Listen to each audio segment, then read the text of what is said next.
Hello and welcome to Chabot News for May 4th, 2022. My name is Diana, and in today's news we will be covering the war in Ukraine and 300 nursing homes shut down. In entertainment, Joseph will discuss new movies at the box office, and Chris Rock's mother speaks about the Oscar slap. And in sports, Stanley reveals that Djokovic can defend his Wimbledon title, and Jackie Robinson's bet sells for a world record. We reveal the name of the Spider-Man who climbed Salesforce Tower, and the latest on the Gilroy Garlic Festival. All that and more coming up on Chabot News.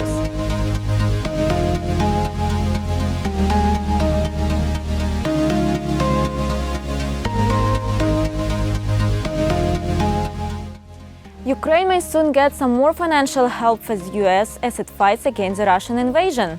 The Biden White House is sending a $33 billion supplemental funding request to Congress. That money would be earmarked for security and humanitarian aid. More than half of the total, just over $20 billion, is for military and security assistance. The administration also wants Congress to consider a legislative package to send proceeds from property forfeited by Russian oligarchs to Ukraine. While some lawmakers agree that Ukraine needs more money, there is no word on how quick the supplemental funding will get through Congress. Let's hear what Hayward residents had to say about Biden's decision. Good for Biden. Finally, he's doing something. Good for him. I mean, I think it's a good offer if they need to, help them out a little bit, but just decide what they do with it. Hopefully it's for good things. I would think it would be amazing if it all went to the Ukrainian citizens to actually help them out, reshelter them from their bombed homes, help bring up their economy, except there's too much governmental greed, money laundering, and corruption within the governments. I don't think the people will get the money. You're very welcome. More than 300 nursing homes shut down. That's according to a new report by the American Healthcare Association and the National Center for Assisted Living. They say the closures left nearly 13,000 residents without a home. According to the report, there was already a downward trend for nursing homes. But the pandemic compounded the issue because of the worker shortages, limited government funding, and extra COVID-19 expenses. Since 2015, more than 1,000 nursing homes have closed, causing 45,000 residents to find new places to live. Now over to Joe for entertainment news. Thanks, Diana. With a single major new movie opening this weekend, which movie won the weekend box office? Rick Dalmagale has the countdown, but before we get to the countdown, let's hear what Chabot students are excited about seeing. Fantastic Beasts, Secrets of Dumbledore? Yes. Okay, and what did you think of that one? Pretty good, I'm not gonna lie. They put on a lot of old stuff from the previous, from when Harry Potter was in it, so pretty good stuff, yeah. I think I'll see the endorsement. I heard it's pretty good.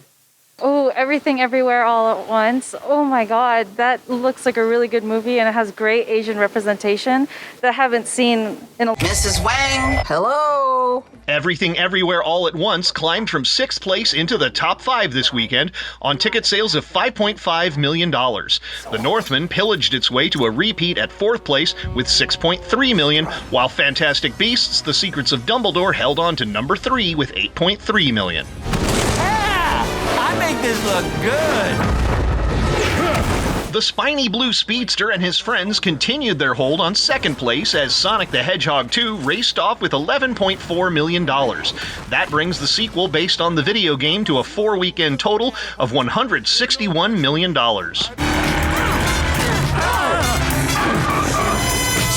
You want some cake?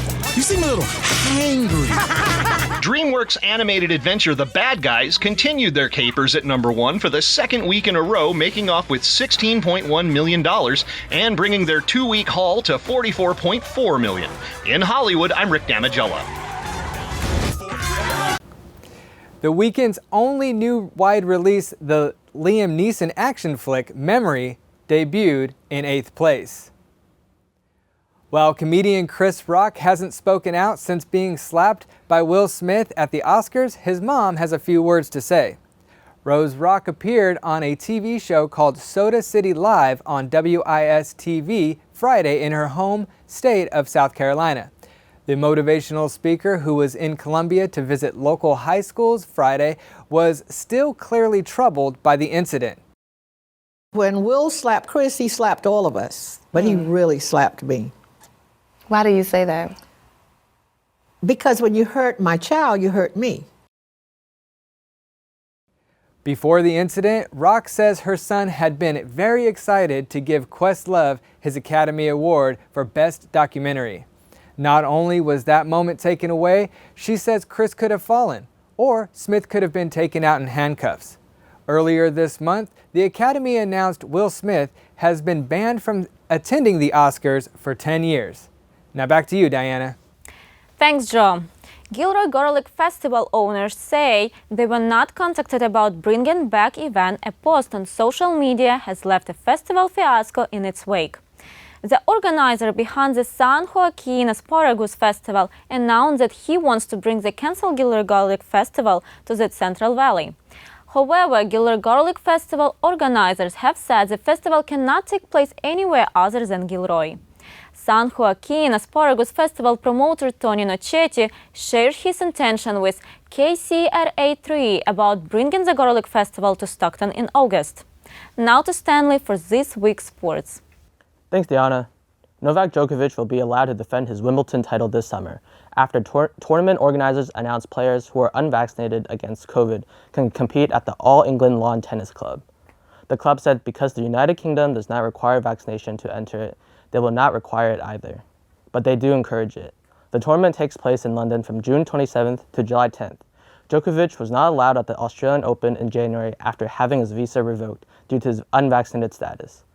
After his deportation from Australia, he went on to miss the Masters 1000 events at Indian Well and Miami due to the United States COVID-19 entry rules. We went around Chabot College and asked students on their take on athlete vaccination. I think they should be vaccinated, It seems cool. His choice to get vaccinated or not, and we shouldn't really hold him accountable if he does or does not want to. Earlier this year, he said he was willing to miss out on other tournaments if they required him to be vaccinated. Baseball legend Jackie Robinson's All-Star Game bat sold for $1 million in auction Saturday. Golden Auctions announced the sale of the 1949 bat, which came directly from Rachel Robinson, Jackie's widow. While it is rare for a baseball bat to fetch more than $1 million, the sale was not an all-time record. That belongs to the bat Babe Ruth used to hit his first home run for the Yankees, which sold for $1.2 million.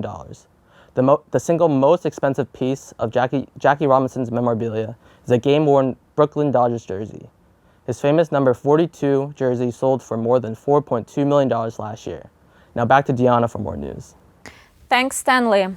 My Sundays champs, a 22-year-old colleague student, told ABC7, quote, "I don't have any regrets."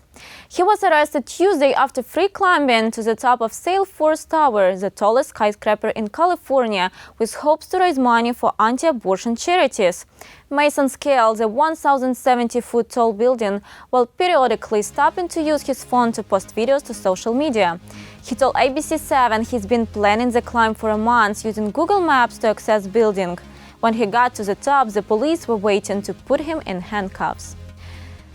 That's all for Chabot News this week. Thanks to all the students and staff in the Mass Communication Department here at Chabot College for making this production possible. You can watch us anytime online in youtube.com/ChabotTV. Stay tuned to KCTH Channel 27 for more Chabot TV.